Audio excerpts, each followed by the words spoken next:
রাঙামাটি সরকারি কলেজ মাঠে শুরু হয়েছে ওয়ান ডে নাইট উন্মুক্ত শর্ট মিনিবার ফুটবল টুর্নামেন্ট। শুক্রবার বিকেল ৩টায় এই টুর্নামেন্টের উদ্বোধন করেন রাঙামাটি জেলা পরিষদের সদস্য মোহাম্মদ হাবিব আজম। টুর্নামেন্টে মোট ২২টি দল অংশগ্রহণ করেছে। উদ্বোধনী ম্যাচে মুখোমুখি হয় কাটাছড়ি পহর ক্লাব ও গিয়াসউদ্দিন স্মৃতি ক্লাব। খেলা শুরুর আগে বেগম খালেদা জিয়ার স্মরণে ১ মিনিট নীরবতা পালন করা হয়।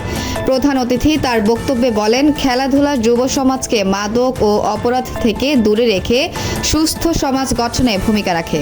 রাঙামাটি থেকে মহুয়া চান্নাত মনি, সময় সংবাদ। বিস্তারিত দেখুন ভিডিওতে।